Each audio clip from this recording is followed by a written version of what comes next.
Cascade failure. 8 months after humanity's withdrawal, the Valerian Federation's central jump gate network failed. The failure started small. One jump gate in a minor system showing timing errors. Ships arriving 3 seconds late, then 5, then 10. Engineers dismissed it as normal drift that would correct itself. It didn't correct itself. Within 2 weeks, the timing errors had spread to 17 gates.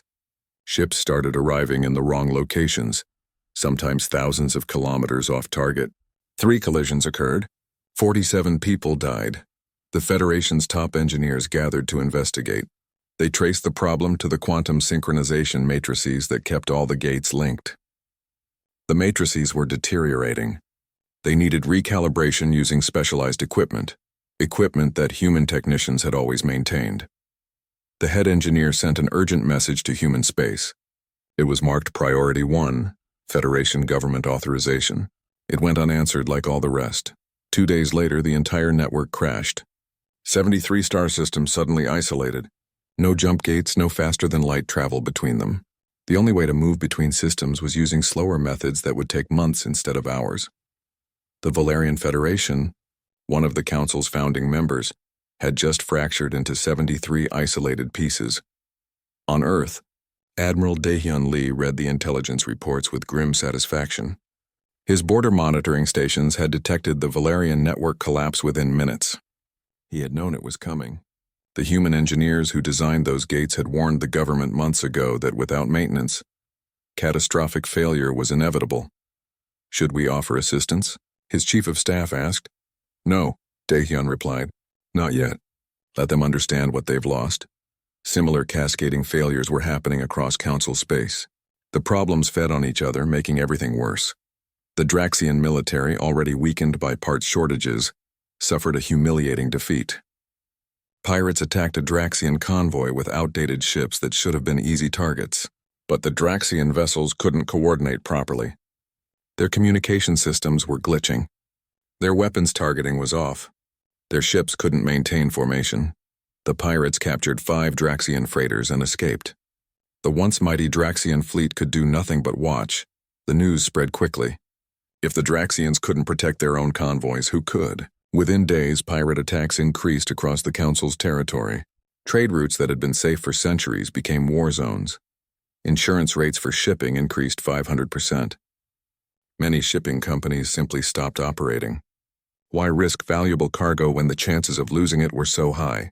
Trade between Council worlds dropped 70% in 3 weeks. On New Sol, So-hee Lim compiled intelligence reports for the human government. She had agents monitoring every major Council world, tracking the spreading chaos. The numbers told a clear story. 27 armed conflicts had erupted in what had been stable regions.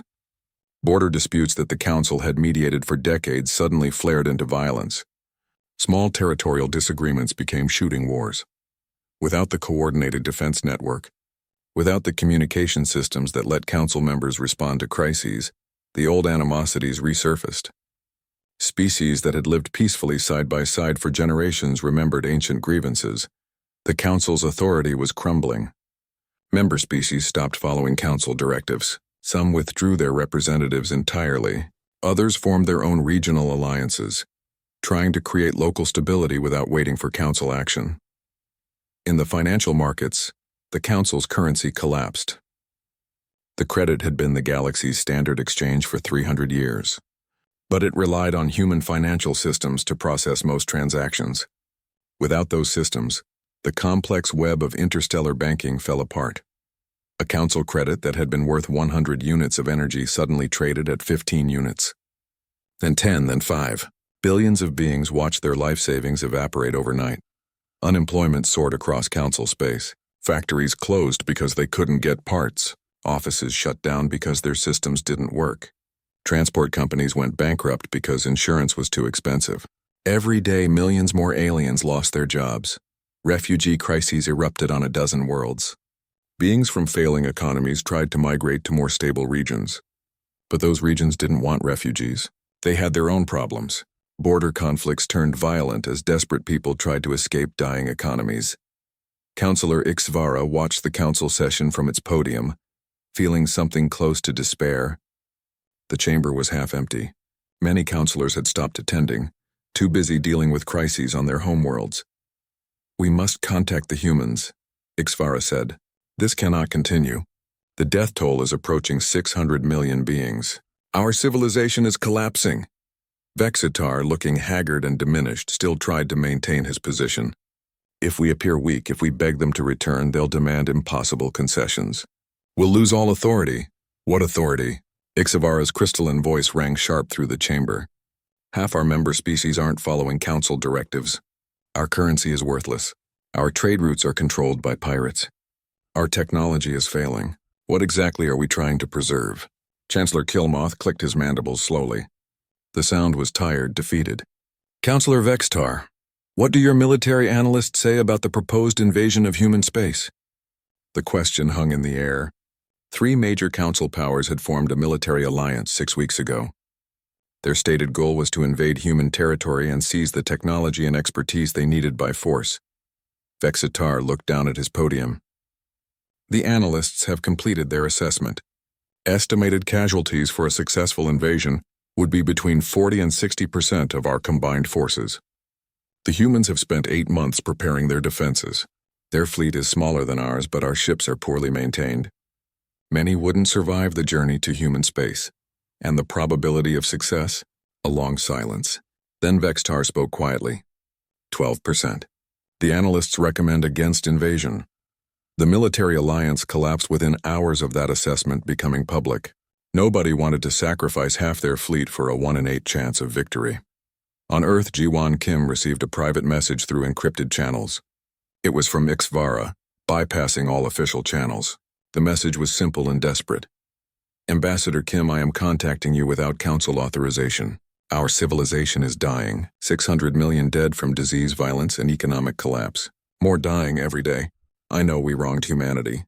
I know we were arrogant and dismissive. I know we deserve this. But please, I beg you, help us. Not for the council's sake. For the billions of innocent beings who are suffering." Jiwan read the message 3 times. She sat in her office as night fell over New Seoul, the city lights spreading out below her window. She thought about everything that had led to this moment.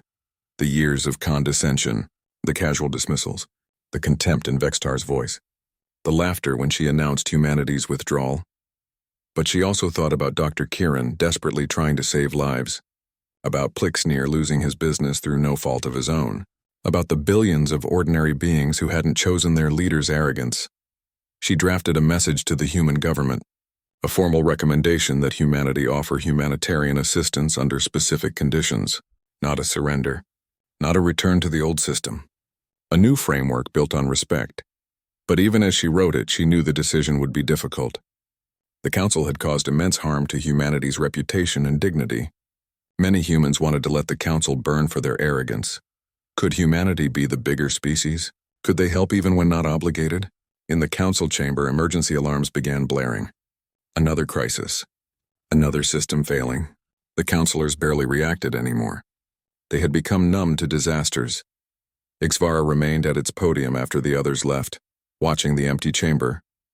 The grand hall that had represented galactic civilization for centuries now felt like a tomb. The crystalline being activated a holographic display, showing the spreading chaos across council space. Red markers for conflicts, orange for economic collapse, black for failed infrastructure. The galaxy was drowning in color, and in the center a region of calm green, human space stable and peaceful.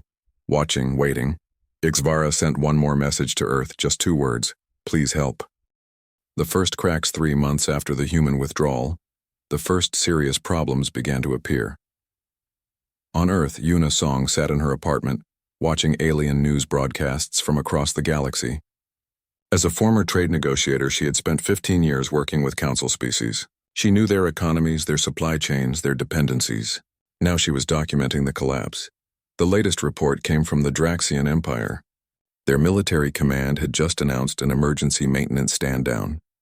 300 warships were grounded due to parts shortages. Yunha made notes on her tablet.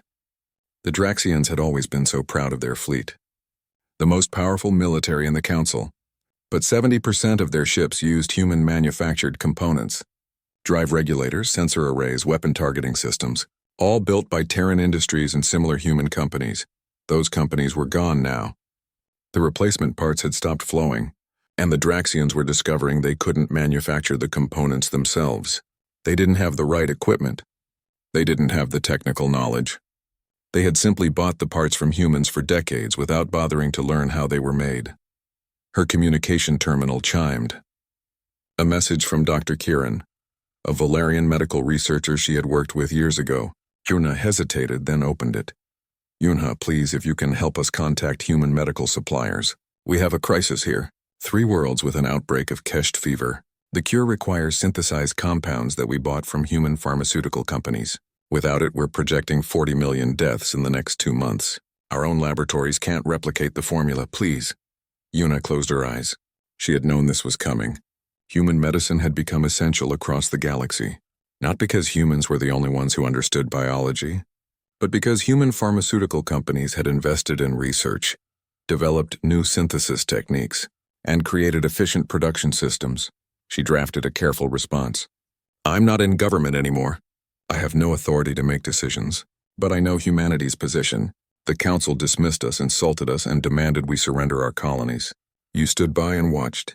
There will be no help until the council acknowledges what they did wrong. It was harsh, but it was true. Similar reports were flooding in from across council space. On the industrial world of Forge Prime, manufacturing output had dropped 60%. The precision equipment that Terran Industries had installed was breaking down. Local technicians didn't know how to repair it. Production lines sat idle. The Plutonian Commerce Guild was in chaos. Their entire financial network depended on software systems designed and maintained by human companies. The software was still running, but it was developing errors. Small glitches at first, then bigger problems. Transaction delays. Routing errors. Lost payments. Merchant Lord Plixnir was facing bankruptcy. His shipping empire had relied on human logistics software to coordinate routes, manage fuel consumption, and schedule maintenance. Without it, his costs had tripled. Half his ships were grounded because he couldn't afford to operate them inefficiently. He wasn't alone. Thousands of alien businesses were struggling. Some had closed already. More would follow.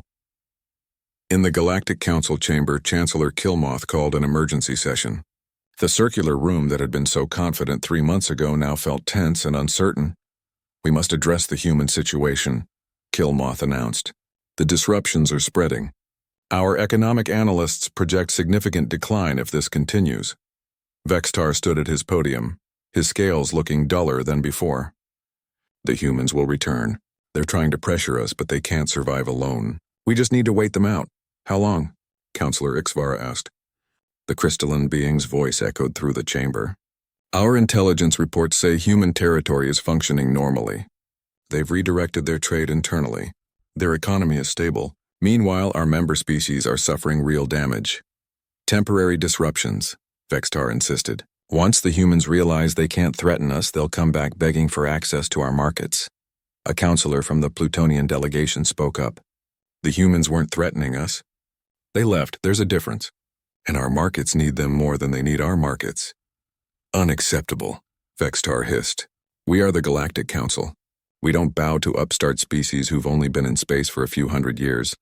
But his words sounded hollow now. Around the chamber, other counselors were exchanging worried glances. The reports from their homeworlds painted a clear picture. Things were getting worse, not better. On the medical research station orbiting Valeria Prime, Dr. Kieran worked desperately to synthesize the cure for Kesht fever. He had the chemical formula. The humans had published it openly years ago, but knowing the formula and being able to produce it were 2 different things. The synthesis required precise temperature control at the molecular level. The equipment in his laboratory couldn't maintain the necessary precision. The human equipment could have, but that equipment was gone now, removed during the Exodus. He tried anyway. His team worked around the clock, attempting to create even small batches of the cure. Every attempt failed. The molecules wouldn't bond correctly. The compounds degraded too quickly. Nothing worked. On his desk sat a holographic display showing the infection spreading across 3 worlds. 40 million beings would die without treatment, and he was helpless to stop it. He sent another message to human territory. Like all the others, it went unanswered. The defense grid monitoring the council's outer borders began showing gaps. Human-built sensor arrays placed strategically across hundreds of light-years were starting to fail. The arrays had been designed to last decades, but they needed periodic maintenance. Human technicians had always performed that maintenance. Those technicians weren't coming anymore. Pirates noticed the gaps first. Small raids on merchant ships testing the response times. When the Council's coordinated defense fleet took hours to respond instead of minutes, the raids got bolder. Entire convoys were attacked. Trade routes that had been safe for generations suddenly became dangerous. On the agricultural world of Harvest 7, farmers stared at failing automated systems. Human companies had sold them advanced hydroponics equipment that doubled crop yields. That equipment was breaking down. The control systems were showing error messages in human languages that nobody could read. Food production was dropping. The world that had fed 10 other planets in the region could barely feed itself now. Reports of food shortages appeared on 36 agricultural worlds. All of them had the same problem. Human technology failing, human expertise gone. Local knowledge insufficient. Una watched it all unfold from Earth. She compiled reports, tracked the spreading crisis, and sent updates to the human government. Every day the situation worsened. Every day more desperate messages arrived from alien sources begging for help. And every day, humanity remained silent. In her apartment late at night, she sometimes wondered if they were doing the right thing. Billions of innocent aliens were suffering because of their leaders' arrogance. Was it fair to punish them for the Council's mistakes? But then she remembered the contempt in Vextar's voice. The dismissive laughter when G1 announced the withdrawal.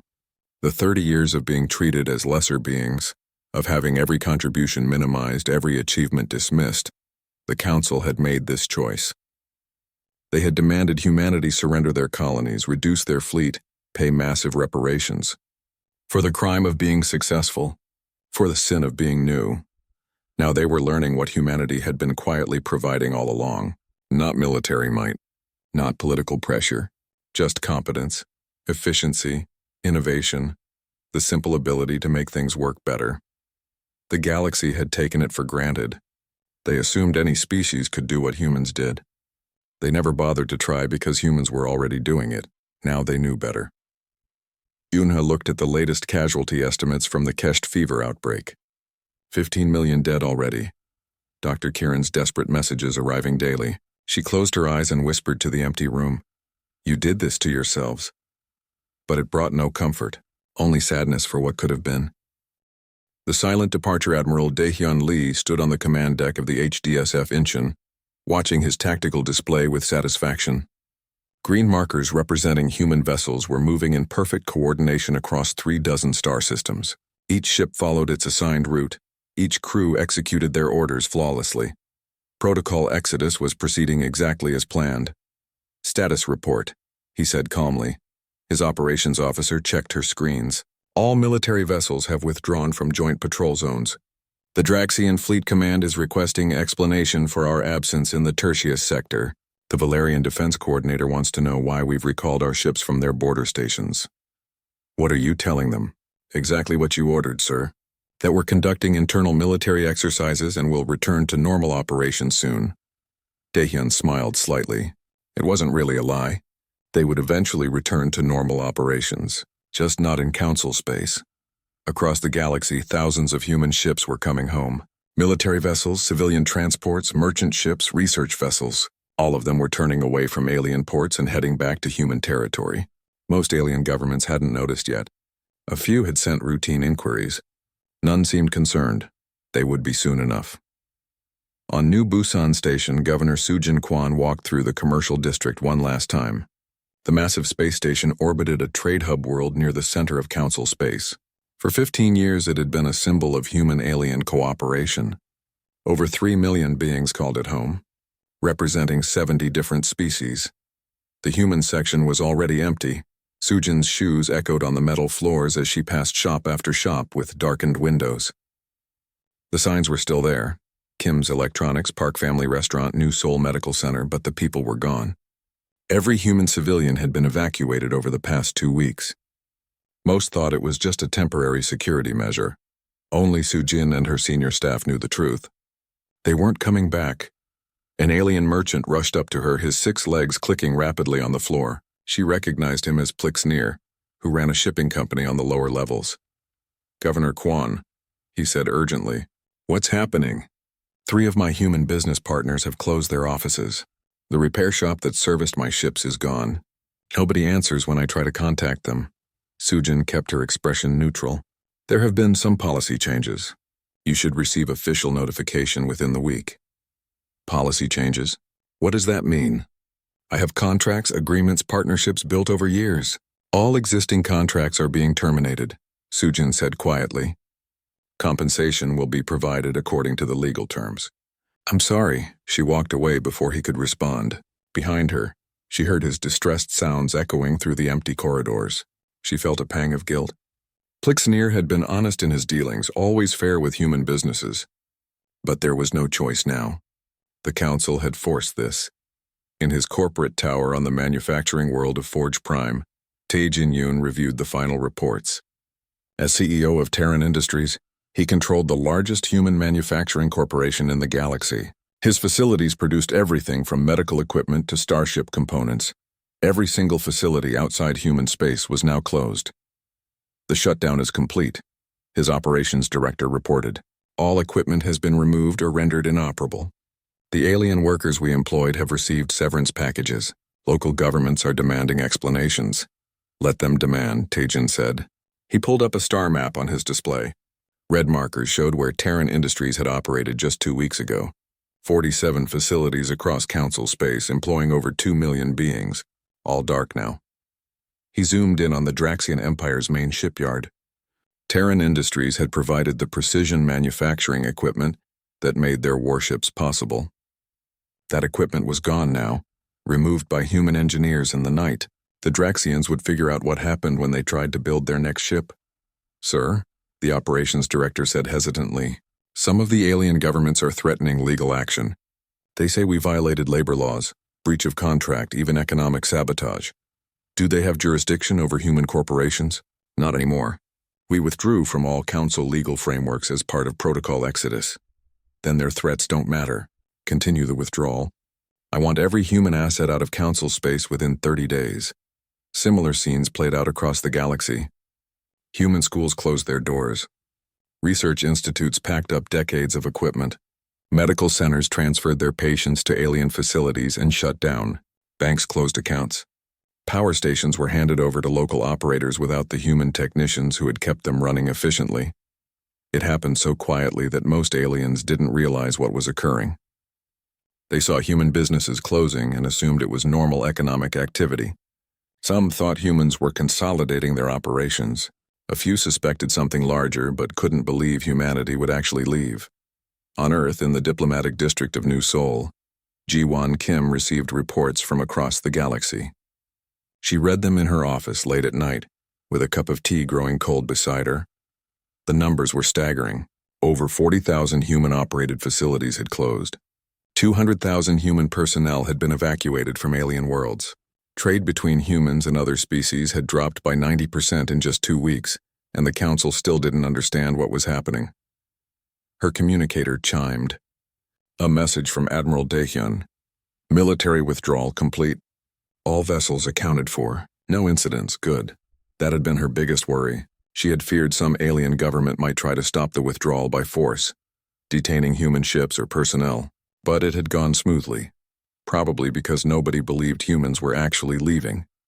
Another message arrived, this one from an alien source, Counselor Ixavara using an encrypted channel. "Ambassador Kim, we must speak. The Council is beginning to notice the human withdrawal. Some members are concerned. Please respond." Ji-won deleted the message without replying. There was nothing to discuss. The time for talking had ended in that council chamber. A week later, the first official inquiries arrived. The Valerian Federation sent a diplomatic note asking about the closure of human trade stations. The Plutonian Commerce Guild demanded an explanation for the disappearance of human financial services. The Draxian Empire threatened sanctions if human manufacturers didn't resume operations. The human response to all of them was identical. A brief, formal message stating that humanity had withdrawn from the Galactic Council and all associated agreements. No threats, no explanations, no negotiations. Just a simple statement of fact. The alien governments didn't know how to react, Some sent angry messages. Others tried to contact human businesses directly, only to find empty offices and disconnected communication lines. A few sent ambassadors to the border of human space requesting meetings. Every request was politely declined. Sujin stood in the control center of New Busan Station one final time. The alien sections were still active, still bustling with life, but the human quarter was dark and empty, sealed off behind blast doors. All human personnel have evacuated, her assistant reported. We're the last ones. Then let's go home, Sujin said. Their shuttle departed an hour later. As they pulled away from the station, Sujin looked back at the massive structure floating in space. She had built a life there, made friends among the alien residents, created something she was proud of. All of it was behind her now. On the shuttle's small view screen, she could see alien news broadcasts. The reporters were finally starting to understand. Headlines scrolled past. Human exodus continues. Trade disruptions spread. Council seeks explanations. But there were no explanations coming. Humanity had said everything that needed to be said. Now came the silence. The shuttle jumped to faster than light speed, heading for human space. Behind it, the lights of New Busan Station grew smaller and smaller, until they disappeared completely into the darkness. Across the galaxy, the last human ships were making the same journey. Coming home, leaving the Council species to figure out what came next on their own. The ultimatum, the conference room stretched out like a cathedral of steel and glass floating in the darkness of space. Outside the massive windows, stars drifted past in silence. Inside, the air felt heavy with tension. Jiwon Kim sat at the human delegation table, her hands folded neatly in front of her. She had been a diplomat for 20 years, but nothing had prepared her for this moment. Around the circular chamber, representatives from 47 alien species watched her with expressions ranging from boredom to open hostility. The Draxian counselor, Vextar, stood at the center platform. His scales gleamed under the bright lights as he read from a data tablet. His voice echoed through the chamber, cold and final. The Human Confederation has violated territorial boundaries in the Outer Rim sectors, he announced. Your expansion threatens established civilizations. The Galactic Council has decided on appropriate consequences. Jiwon felt Minho Park shift beside her. The military attaché kept his face neutral, but she could sense his anger. On her other side, Hyerin Choi was already pulling up data on her tablet, preparing counter-arguments. Vextar continued reading. The humans will surrender control of 40% of their colony worlds. Your military fleet will be reduced to no more than 200 vessels. Additionally, you will pay reparations totaling 8 trillion credits for aggressive expansion into Council-protected space. The chamber remained silent. Jiwon stood slowly, her chair scraping against the floor. Every alien eye turned toward her. Counselor Vextar, she said calmly. May I present our evidence? The colonies you mention are on uninhabited worlds. We have survey data, geological reports, and archaeological scans. There were no civilizations on those planets when we arrived. Vextar barely glanced at her. The Council has reviewed all necessary information. With respect, you haven't, Jiwon replied. She gestured to Hyerin, who activated a holographic display. Images of barren planets appeared, rotating slowly in the air. These worlds had no atmosphere suitable for known Council species. No ruins, no artifacts, no signs of habitation. We terraformed them over decades. High Chancellor Killmoth, the insectoid leader of the Council, clicked his mandibles together. The sound echoed like breaking twigs. Ambassador Kim, humanity has been part of this Council for 30 years. In that time, you have expanded more aggressively than any species in recorded history. This expansion must stop. We colonized empty worlds, Jiwon said firmly. Show me which species we displaced. Show me evidence of prior claims. The burden of proof is not ours, Vextar hissed. You are the newcomers here, the youngest species in the Council. You should show respect to those who came before. Minho leaned forward slightly. Jiwon touched his arm gently, a silent message to stay calm. She had seen this pattern before. Every time humans proposed new technology or methods, the Council dismissed them. Every suggestion was met with condescension. Every achievement was minimized. We have shown respect, Jiwon said. For 30 years, we have followed Council protocols. We have shared our technology freely. We have contributed to joint defense initiatives. We have opened our markets to all council species, and in return we have been treated as children who don't understand galactic politics. A murmur ran through the chamber. Several alien delegates shifted uncomfortably. Counselor Ixavara, a being made of crystalline structures, remained perfectly still, but Jiwan sensed interest from that direction. Chancellor Killmoth raised one clawed appendage. You overstep, Ambassador. The Council's decision is final. You have one standard week to respond with your compliance plan. Jiwan looked around the chamber. She saw no allies here, no friendly faces, just decades of accumulated dismissal and barely concealed contempt. She thought of all the human scientists who had helped alien researchers, all the human engineers who had improved alien infrastructure, all the human doctors who had saved alien lives. None of it mattered to these beings.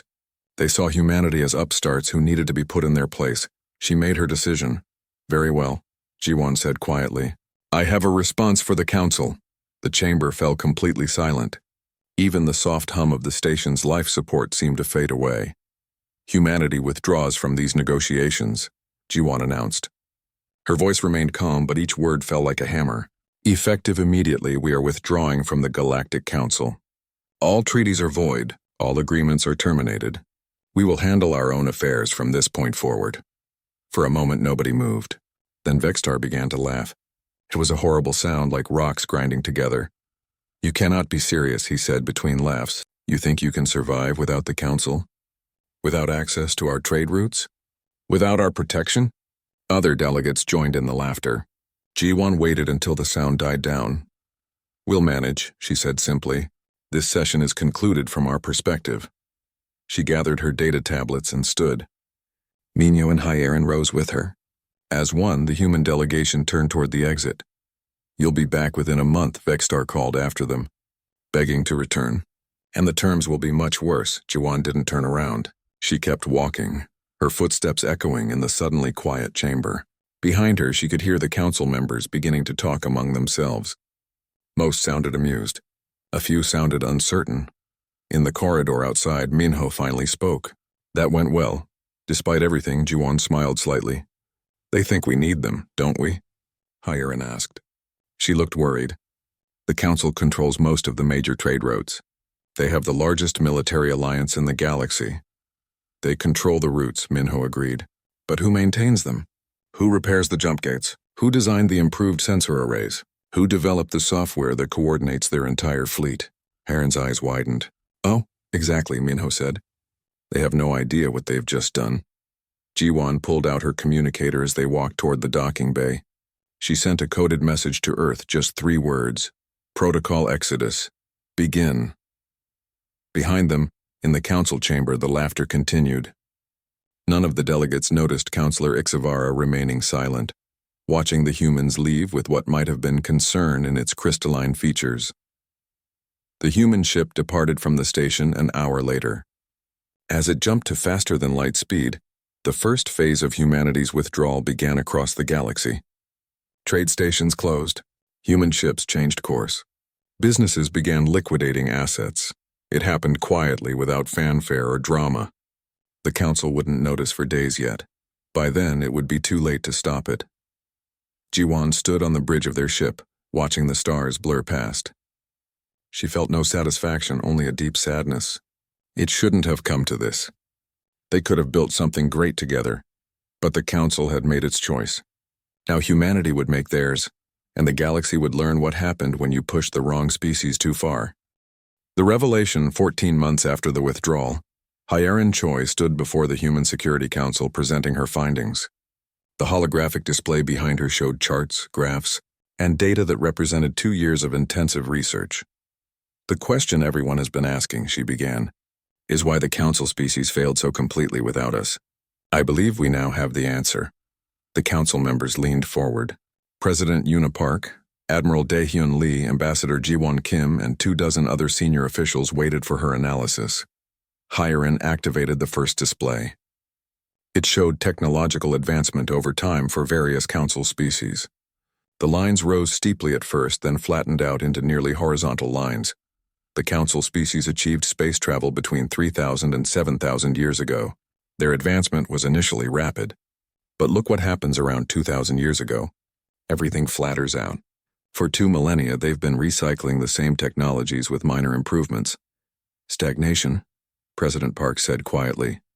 Exactly. They stopped innovating. Their societies became focused on maintaining what they had, rather than developing new capabilities. When humans arrived 200 years ago, we brought something they had forgotten: the drive to improve, to innovate, to make things better. Hiren pulled up another display, this one showing economic data. Look at manufacturing efficiency across the galaxy. Before human involvement, the average factory produced X units per day.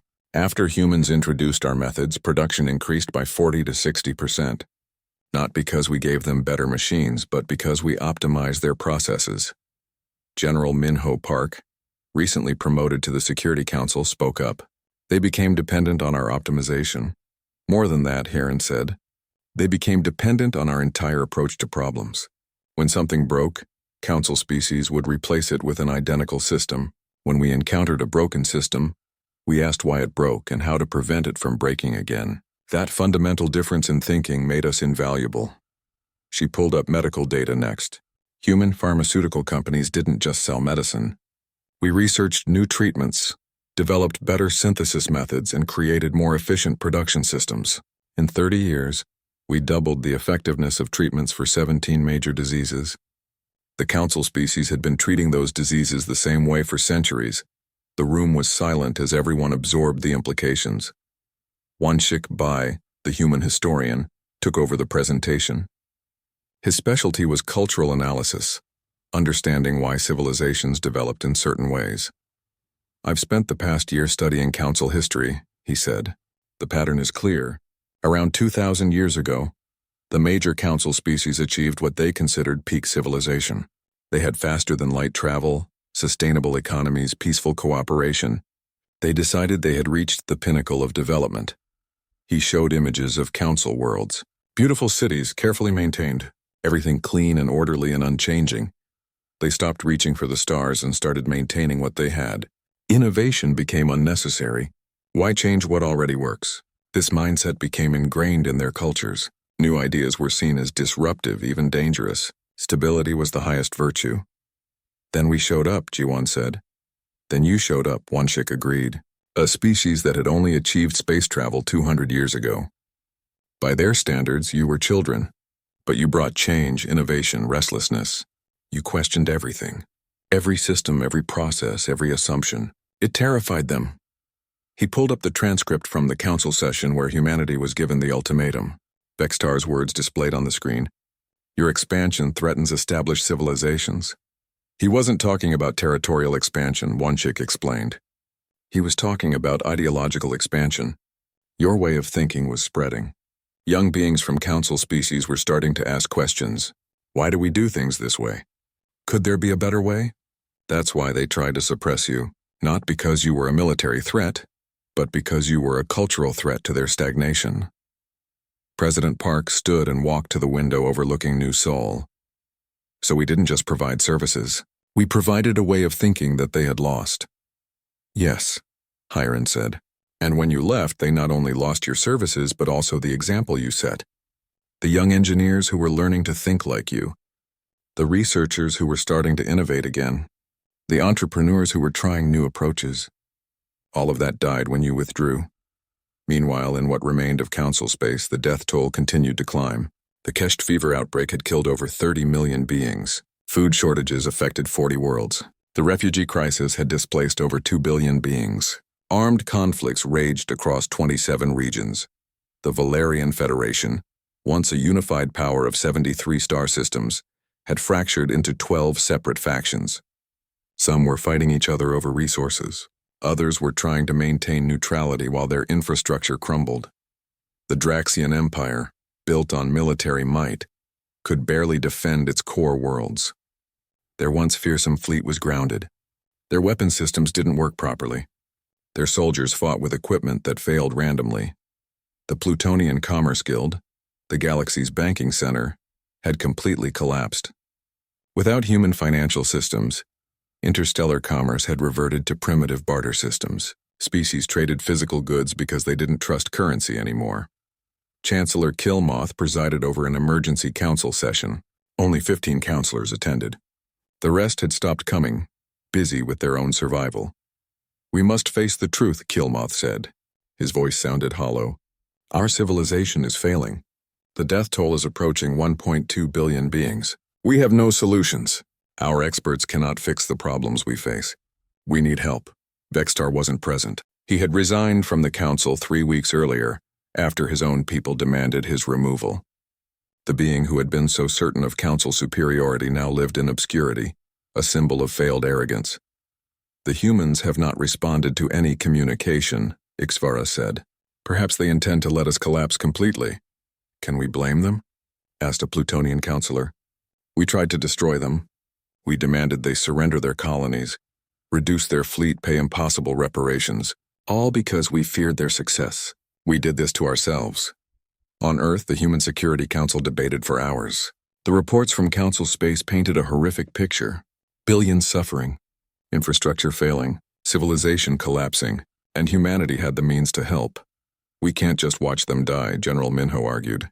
"Yes, their leaders wronged us, but most of those suffering are innocent. They didn't make the decision to suppress humanity. If we help now," another counselor countered, "what stops them from turning on us again in the future? They only want us because they need us. Once they recover, will they respect us or just resent us?" Admiral Dahian stood. "We've proven our point. They know now what humanity provided. They know their civilization depended on our innovation. If we let them die when we can save them, what does that say about us?" President Park listened to all arguments. Finally, she spoke. "Ambassador Kim, you've dealt with the council longer than anyone. What do you recommend?" Ji-won had been quiet throughout the meeting. Now she stood, collecting her thoughts. "We help," she said simply, "but not as the council's servants. Not as the beings who quietly fix everything while they take credit.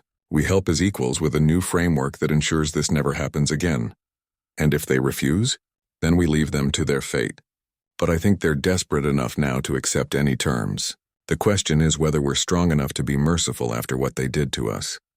The Security Council voted. It wasn't unanimous, but the majority supported offering humanitarian assistance under strict conditions. Ji-won was authorized to contact Counselor HFY and arrange a meeting, not in council space, not on Earth. A neutral location where humans and council representatives could negotiate a new framework. She sent the message that night. It was brief and formal. "Humanity is willing to provide humanitarian assistance and discuss future cooperation. We will meet at coordinates XXXXXX in neutral space 30 days from now. Bring representatives with full authority to negotiate. This is not a return to the old system. This is an opportunity to build something better." The response came within hours. HFY's relief was evident even through the formal diplomatic language. "We accept. We will be there." Ji-won stood on her balcony that night looking up at the stars. Somewhere out there, billions of beings were suffering. Soon, humanity would help them. Not because they deserved it, but because it was right. The council had tried to break humanity. Instead, they had broken themselves. Now came the hard part. Building something new from the ruins. Creating a galaxy where cooperation wasn't based on hierarchy, but on mutual respect. She thought about Vextar's words in that council chamber 14 months ago. "You'll be back within a month," begging to return. He had been so certain. So arrogant. So completely wrong. Humanity hadn't come back begging. The council had. And now the galaxy would learn what humanity had known all along. That true strength wasn't about military might or ancient civilizations.